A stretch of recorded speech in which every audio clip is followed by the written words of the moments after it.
Hello, I'm Dr. Richard Birchall, Director of Research and Engagement at Trends Research and Advisory. We're here today at the Stimson Center on an event of political Islam looking at means and objectives. I'm very pleased to be here with Dr. Hillel Fradkin, Pleasure, my pleasure. Director of the Center for Islam, Democracy, and the Future of the Muslim World at the Hudson Institute. Hillel, thank you very much for today's event. Okay. In our discussions today, you raised a very important point, I think, in discussing political Islam, both in terms of means and objectives, the necessity of creating peaceful spaces where we can talk about the extent to which religion should be part of public life. But it appears to me, at least from the region, we're struggling to talk about this in a peaceful way about peaceful spaces. So with the sort of stage of the debate now, how would you sort of suggest we can move forward in addressing these key issues? Well, I'm not sure how one can move forward, frankly. The discussion itself has to be generated from those people who really would like to see a different situation in the region and in their own particular countries and in their own particular context. The problem right now, it seems to me, as I said in our event, is that the region as a whole is awash in violence. And some of that stemming from Sunni political Islam, and some of it stemming from Shiite political Islam, and that overwhelms the concerns of people. I mean, that in the region, it's those kinds of things that have to seem to quiet down, or it would be resolved before you can have easily a discussion about how you want to go forward. I mean, we know that from our own lives. There are things that are more important in the long term, but then there's the urgent, and the urgent right now is how to live, how to find some space in which for these things to develop. That may involve, force of all kinds to bring that about. But in bringing that about, if we talk about how we're seeing, as you said, the politicization of Islam and it's creating all this violent spaces, should we just jettison the discussion full stop and say no role for any religion, or can we find ways to at least find respectful religion so people's identity can be protected, or actually can be part of their development of their identity? Or do we just have to say, let's get rid of the religion for the moment, bring peace about, and then we can have this discussion on how to bring religion back into society and identity?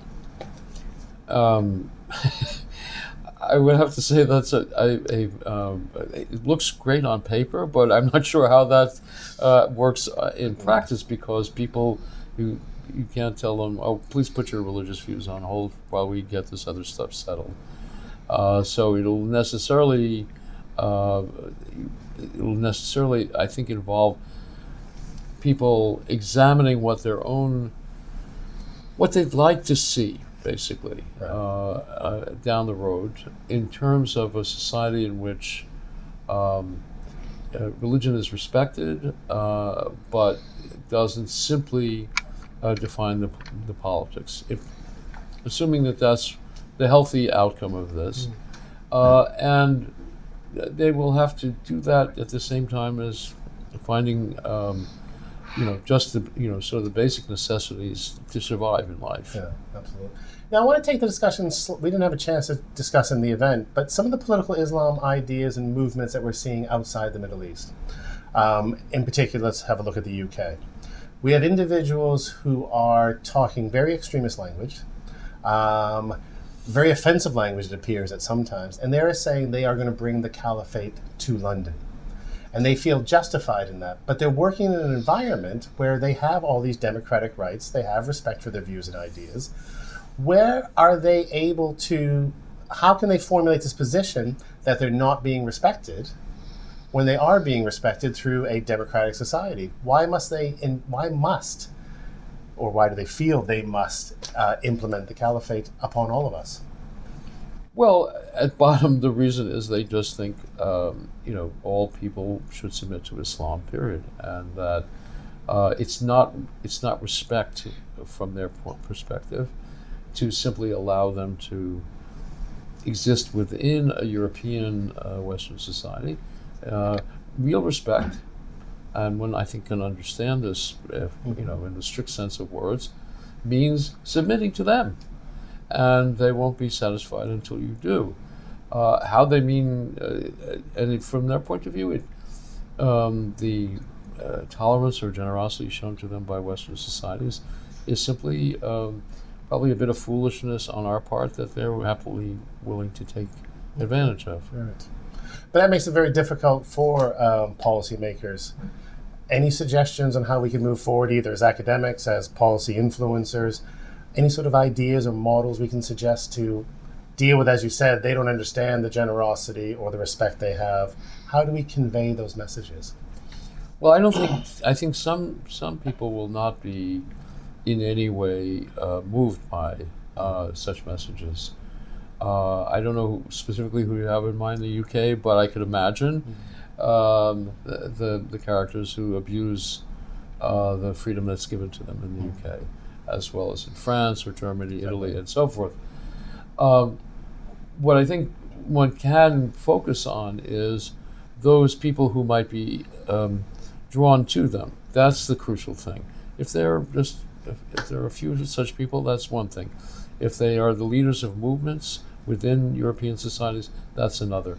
And there, the message that non-Muslims give is very important, which is to say, making an argument for the values which European societies claim they want to live by. I think one problem over time has been that there has been the notion we shouldn't give offense because that will turn people away. Yes. I think the cost of that has been that Europeans no longer argue for their values, and therefore they're not in the contest for the general Muslim population. They don't see the other side. They really don't see the other side. Okay. I recall, just as a personal recollection, I happened to arrive in England right after the July bombings in 2005. And everyone was, of course, very moved by that. And there were articles, including by Prime Minister Blair and other people, about reaffirming British values. But when anyone asked them what those values were, they had very little to say. And that means they can't communicate to young or older Muslims who are citizens of the UK. That's great, Hillel. Thank you very much for joining us today and for being part of our event. It's a great pleasure. Thank you very much.